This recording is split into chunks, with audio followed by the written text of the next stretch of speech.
In this screencast, we're going to talk about the characteristics of the mean, commonly known as the average. You've probably used an average before, either in a math class or just in normal life. It's one of the most common things, one of the common calculations that we do. It does require at least the interval scale, and the major characteristics include, one, that all the values get used. So you have a data set and every single value gets used in the calculation. The mean is also unique in that there's only one. You get the mean, and that is the mean of that data set. There can't be more than one. Number 3, the sum of the deviations from the mean is 0, and I'll talk about this in more depth here in another slide. And it's calculated by summing all the values that you have and then dividing it by the number of values you had to begin with. Now let's go ahead and take a quick look at the calculation and the formula. As we move through the rest of our class, we will have a lot of variables that show up. Some of them are going to be population variables, and others are going to be sample variables. It's really important to know the difference.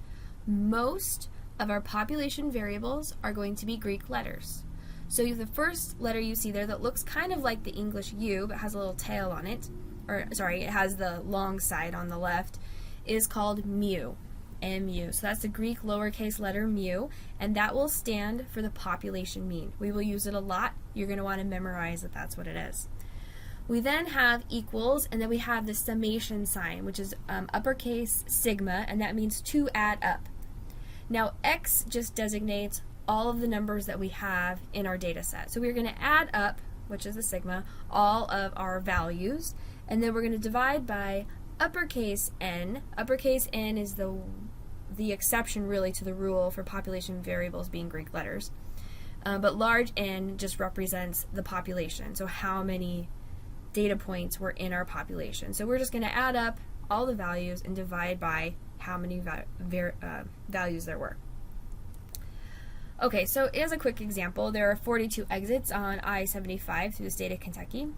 And so here we have them. Now we know that this is a population because there are 42 exits on I-75 in Kentucky. There aren't more than that. We didn't take a sample. There are 42, and so that's what we've defined the population as. Now if we had chosen 15 of those, that would be a sample. So that's why this is a population.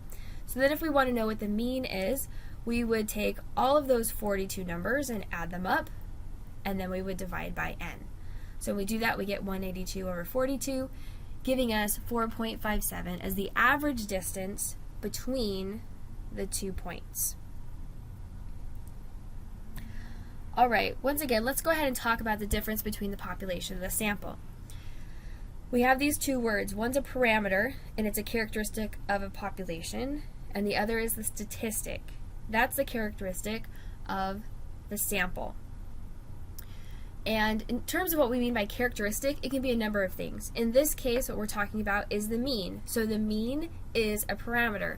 Other things that can be a parameter would be variance and standard deviation, and all of those things would be characteristics of what's going on in our data. So the parameter, population, statistic, sample. It should be easy. P goes with P and S goes with S. Those are two things you're going to want to memorize in terms of terminology. So let's go ahead and jump into what it means to have the sum of the deviations be 0. So in this example, it's like we have 3 values. We have the number 3, the number 4, and the number 8. And if we take the average, if we add 3, 4, and 8 and divide by 3, we get 5. So the average is 5. Think of 5 as being a 0 point. Now let's look at the distance between the 3 data points we have from the mean. So the number 3 is -2 from 5, right? Remember, 5 is 0, and we're going down 2 places, so that's a -2. And 4 is 1 away from 5, so it's -1. Now on the other end, we're going up 3 to get to 8. So if we take -2 and -1 and add 3, we get 0. And so that's what we mean by the sum of the deviations of each value being 0. Just the distance from the mean being positive or negative depending on where they're at on the number line. Now we're going to go ahead and look at it in terms of the sample. It works almost exactly the same way. There's not really any difference. But let's take a quick look at the different variables we have. So now the mean of the sample is what we call x bar. So it's x with a line above it. X bar will stand for the sample mean. We will use the sample mean a lot in this class. We then have equals, and then we're going to sum up once again all of the x's, and this time we're dividing by lowercase n.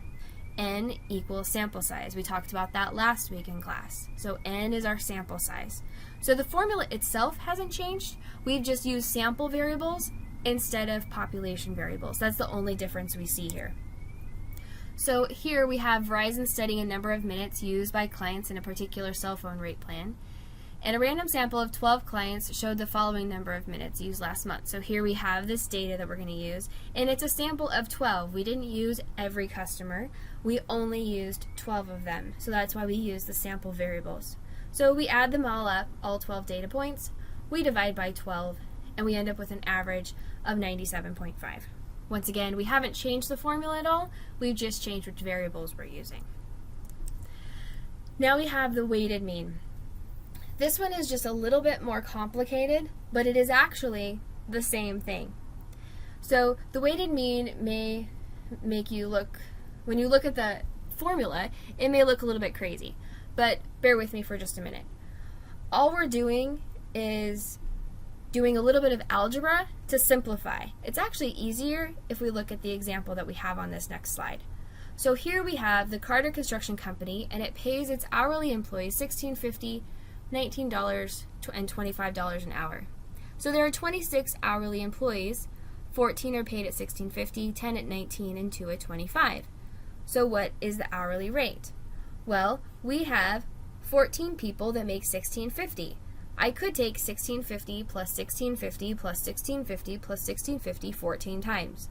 I then have 10 people that make 19. Same thing. So all I've actually done is simplified my math to do multiplication instead of doing all of the addition. That's all the weighted mean is. We added up every single person's salary, or their rate, which ended up being $471, and we had 26 employees, so we divided by the 26 data points. So the weighted mean might look complicated, but it is really just the same formula as the average. We have just simplified it, and that's all. Now, one other thing I wanted to say about the average is that we use the word loosely. So for instance, we might say that the average employee at some company makes $60,000 a year. And that might be true. The average employee might make $60,000 a year. You might go into their company and there might be 4 people sitting there. You might ask them all what their salaries are, and on average they equal about $60,000 a year. But one thing to keep in mind with the mean is that really large and really small data points affect what's happening with the mean, or the average. So for instance, if those 4 people that were just normal workers during the day, regular hourly employees, and then maybe the CEO walks in, and maybe the CEO makes $1 million a year. If you add that million and then divide by 5, because now you have 5 employees in the room, your average has now gone up substantially.